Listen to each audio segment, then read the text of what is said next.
Happy New Year! Good morning, ladies and gentlemen. This is another declaration of truth from your host, Terry A. Hurlbut. Yesterday, I gave you my 2022 year in review commentary. Today, I greet the new year with a New Year's resolution to conquer more objectives in the culture war. 2022 gave us opportunities. Now in 2023, we press them. Before I start the briefing, I do want to shout out to the prime sponsor of this channel, which is Conservative News and Views. Link in the description. And be sure to check out the awesome CNAV Store. Scroll down near the bottom for that link. Lots of great merchandise there, especially this t-shirt that I have chosen for today, which depicts a bird swallowing a frog that is obviously too big for its bill, and with this caption, "Never give up." One more thing, if you like what you're about to hear, you can like this video. You can also click the bell icon to get a notice every time I come out with a new one. In fact, do you see the new icon, the heart shape with a US dollar sign in it? That's the super thanks icon. If you really want to keep these videos coming, click that and leave me a tip. Any currency will do, so long as it's legal tender. Now, before I begin, I want to make one thing clear. When I speak of war, I speak metaphorically only. So did Paul of Tarsus when he wrote this in his second letter to the church in ancient Corinth. Quote, "For the weapons of our warfare are not of the flesh, but divinely powerful for the destruction of spiritual fortresses." 2 Corinthians chapter 10, verse 4, New American Standard Bible, courtesy of the Lockman Foundation. Now, just as Paul of Tarsus did not fight with the conventional weapons of his day, so the culture war in 2023 will not involve conventional weapons, nor combat in the traditional sense. At least it need not.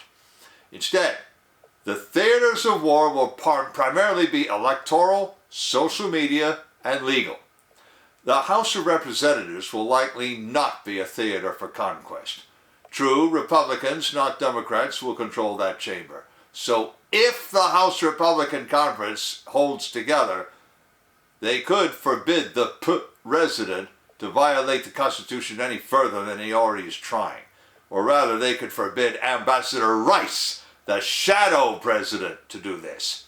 But that applies only to stopping any new legislation. The investigations that Representative Kevin McCarthy of California promises so that the House Freedom Caucus will let him be Speaker will amount to nothing more than kabuki theater, if they take place at all. And I told you what kabuki theater is. A bunch of guys yelling and screaming at each other, and none of it makes a particle of difference after the curtain comes down for the last time. The best hope for the House will be for diversionary actions and a line of constitutional defense. But in elections, social media, and the courts, conservatives can go on offense and make gains they likely never thought possible before. Still, those gains will require strategy, and strategy requires the four most important military elements: objective, offensive, unity of command, and mass. The objective must be the redemption of something called the United States of America. Perhaps that must begin with saving a remnant of its people through an informal interstate compact or even secession. Secession need not be formal either. It could simply be withdrawal from conventional institutions. In any case, redemption means and must be in God's name. If anything will stop the conservative advance, it is lack of unity of command. Ask any Southern historian. Even one bad general will beat two or more good generals who argue. As Major General William S. Rosecrans, United States Army, proved against General Lee himself in the Western Virginia Theater. That's why they call it West Virginia. Donald J. Trump should be in command, and other conservatives should stop arguing with him. Well, that's not happening. Governor Ron DeSantis of Florida achieved some valuable objectives last year, but he fell short in the legislative and social media theaters. More to the point, the conservative movement really commands only half the Republican Party. The other half has rhinos like McCarthy and Senator Mitch McConnell of Kentucky. Those two men sabotaged the campaign to recapture Congress, again, as I told you before, with the result that they remain in leadership while the Senate is now firmly in Democratic hands, even without the Vice President breaking ties. And the House of Representatives has a weak majority at best. Indeed, the only reason why the House Republican Conference might hold is that even the most liberal Republican lies to the right of the most conservative Democrat. But the caucus dues system empowers lobbyists, many of whom the Democrats could buy off with promises of lucrative government contracts. These lobbyists tell representatives what to do, and what they say goes. Bear this in mind as you watch the House do things the Republican Conference will not be able either to explain or to excuse. We turn now to the theaters of our metaphorical war that show the greatest promise. First up is the electoral theater. Any of you who were alive in the 60s as I was heard the public service slogan, quote, "Vote and the choice is yours. Don't vote and the choice is theirs," close quote. Louisiana, Mississippi, New Jersey, and Virginia will have their own off-year midterms. In the context of state government, a state midterm is any election that doesn't elect a governor. Governors Phil Murphy of New Jersey and Glenn Youngkin of Virginia will remain. But in Virginia, the entire Senate and House of Delegates will be up for re-election. Louisiana, Mississippi, and New Jersey will also hold elections for both their legislative chambers. Special elections of a new congressman to replace the late Don McEachin in the 4th District, 2 delegates, and a state senator will take place January 10th. In addition, the following local offices come up for re-election on November 7th, 2023. Boards of Education in 91 counties and 3 independent cities. Boards of Soil and Water Conservation in Chesapeake and Virginia Beach.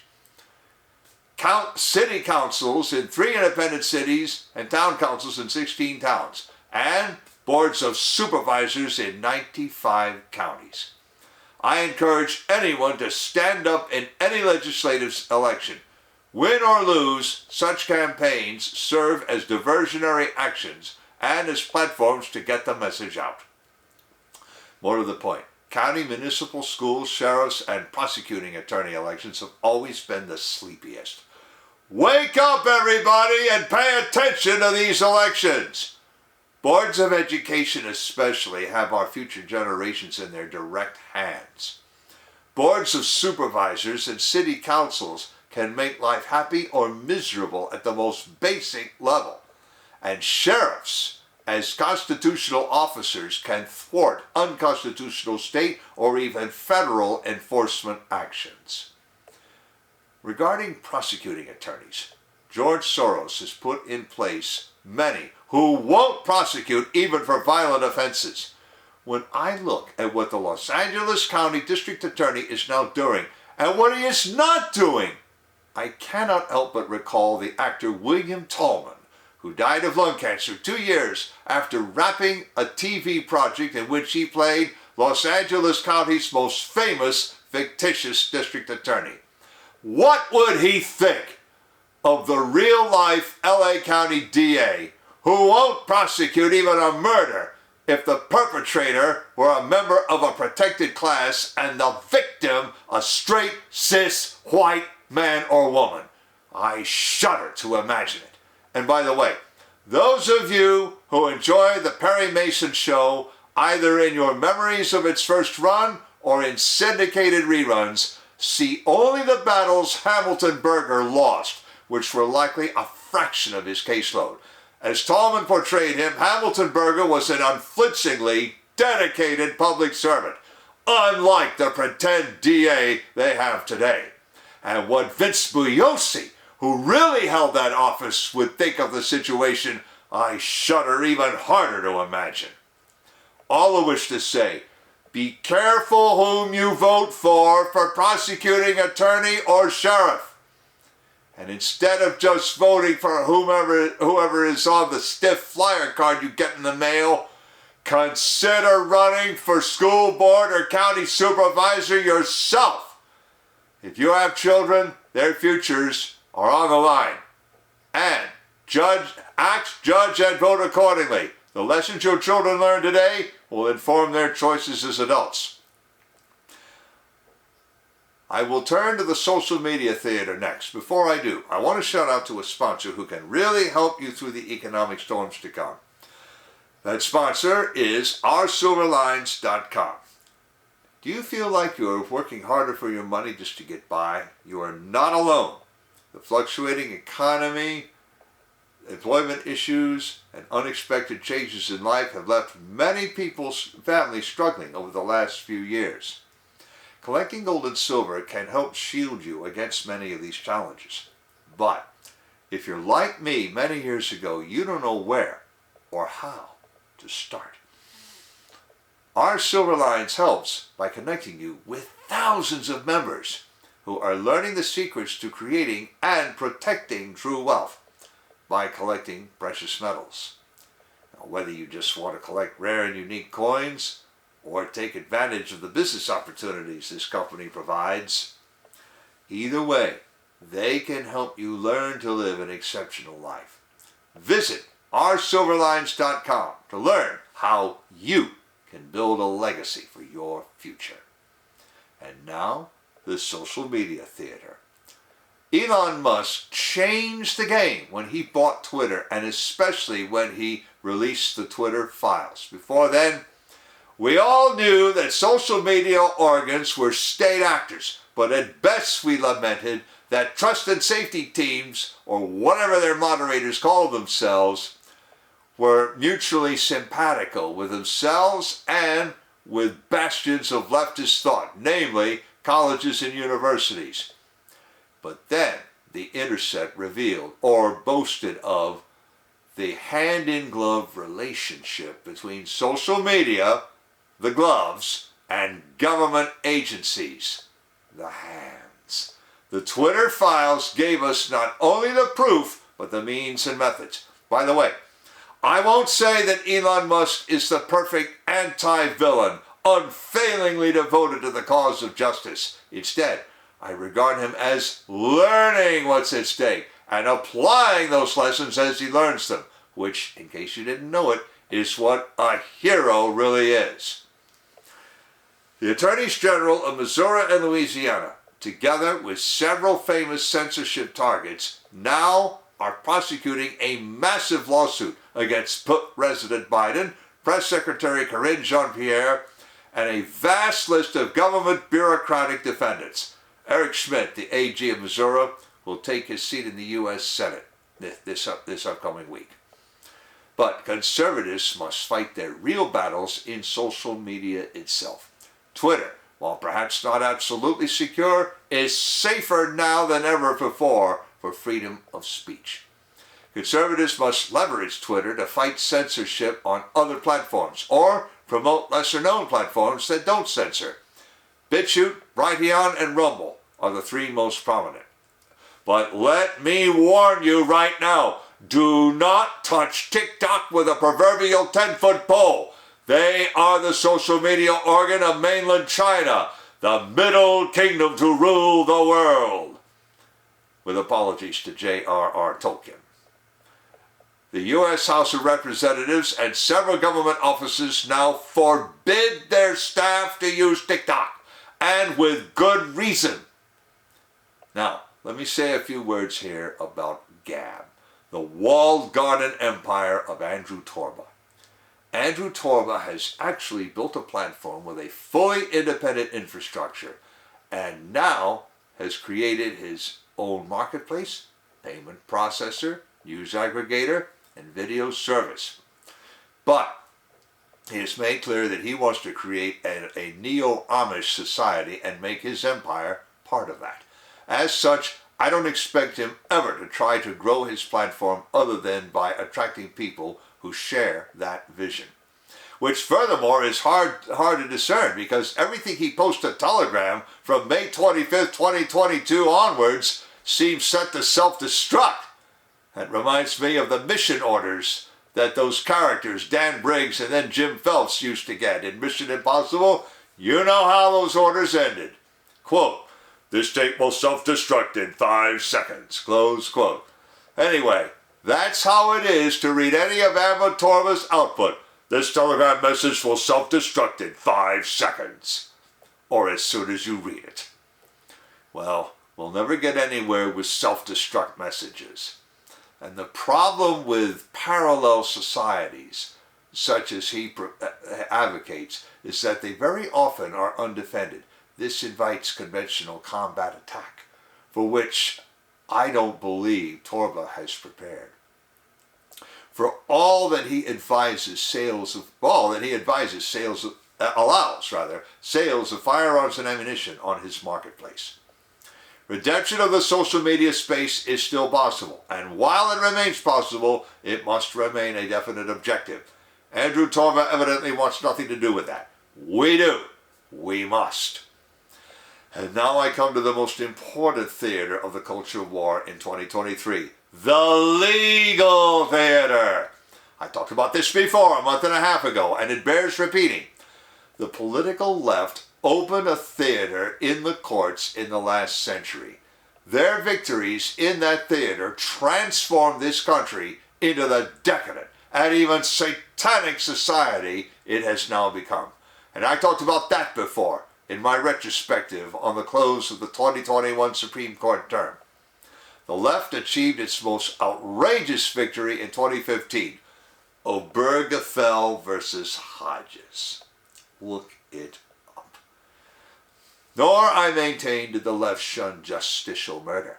4 years ago, on the pages of Conservative News and Views, I laid out the evidence demanding an investigation that the FBI refused to lay on. Evidence, that is, suggesting that the left had Antonin Scalia murdered to pave the way for Merrick Garland. I had emails to and from John Podesta talking about how a wet night didn't mean a pool party on Martha's Vineyard. And a statement about how the local medical examiner pronounced Scalia dead over the telephone. But the left did not get Merrick Garland onto the court. Mitch McConnell, in a rare moment of clarity, refused to hear his confirmation. Donald Trump won the election of 2016. And Donald Trump nominated Neil Gorsuch, who, if not exactly as good a legal mind as was Scalia, is at least simpatico with Scalia's justicial philosophy. Subsequently, Trump placed Brett Kavanaugh and Amy Coney Barrett on the bench of benches. The 2021 term was a watershed that now allows conservatives to press forward immediately on 3 fronts toward an absolute right to life from the moment of conception, with one exception which our medical science should obviate, and I talked about that last week. The right of the people to keep and bear arms, and arm themselves at least as well as, if not better than, the infantry, and abolishing the atheistic model of elementary, middle, and high school classroom instruction. This last is critical. As important as is the election to boards of education of members who are simpatico not only with parental rights, but also with resuming moral instruction. Such boards can do nothing of the sort under the regime of decisions like Everson versus Board of Education of Ewing, McCollum versus Board of Education of School District 71, Engel versus Vitale, Abingdon School District versus Shep, and Lemon versus Kurtzman. Now, with the decisions in Kennedy versus Bremerton School District and Carson versus Macon, perhaps they can. But we must press those points. If justice delayed is justice denied, then justice never asked for is also justice denied. And make no mistake, only if sympathetic boards can explicitly restore godly classroom instruction can they remove the satanic instruction we've got in our schools today. I could tell you stories from my county of material in elementary school libraries that ought to be for adults only. But the librarian, the principal, and review panels are perfectly copacetic with it. We're trying to get a hearing before the entire Board of Education, and you bet your boots we're going to pay attention to the upcoming Board of Soups election, because in this county, the Board of Soups appoints the Board of Ed.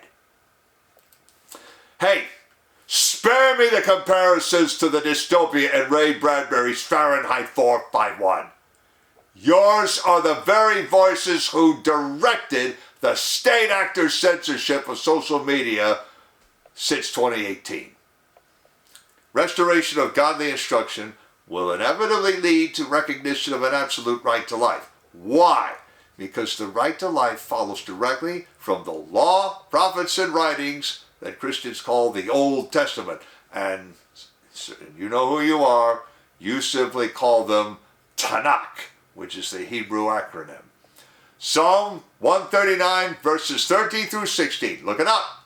And to those of you who say you follow that law, prophets, and writings, if you don't get that, then I say you're burning incense on the high places. And I have to ask you, what would King David say, or Asa, or Jehoshaphat, or Joash, or Uzziah, or especially Hezekiah and Josiah?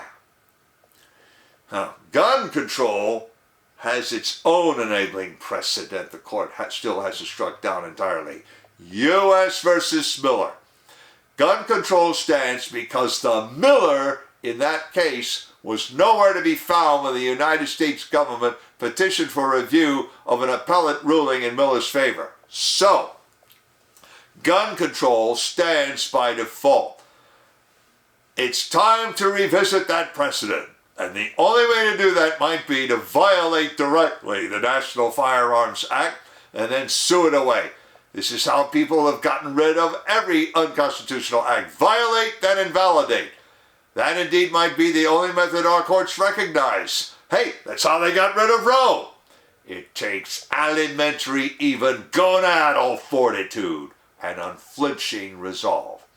Beyond that, since the Supreme Court already has cases on the docket, either scheduled for oral argument or submitted after it in 2023.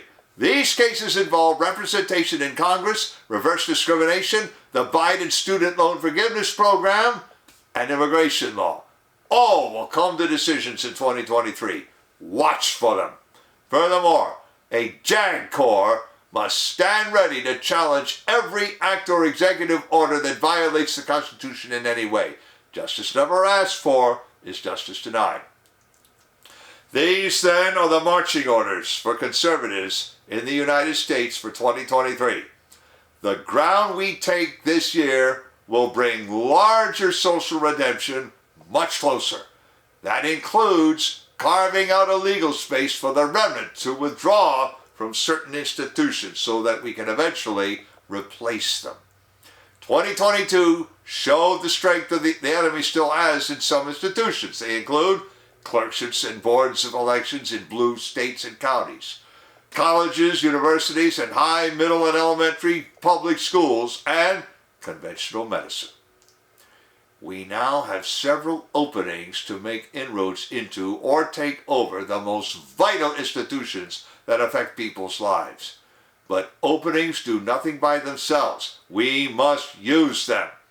That will allow redemption to come as swiftly as a single generation if we press hard enough. Link in the description to the article, to my Declarations of Truth Twitter account, and to Conservative News and Views. I've also left links to the awesome CNAV Store and to oursilverlights.com, as I also mentioned. You know already about how to like a video, turn on notifications, and leave a tip. On the end screen, I'm going to leave a subscribe link to my channel and also links to my Twitter Files playlist and to my earlier videos on the right to life and my retrospective on the 2021 term of the Supreme Court. This is Terry A. Hurlbut delivering another declaration of truth and reminding you to let the truth set you free.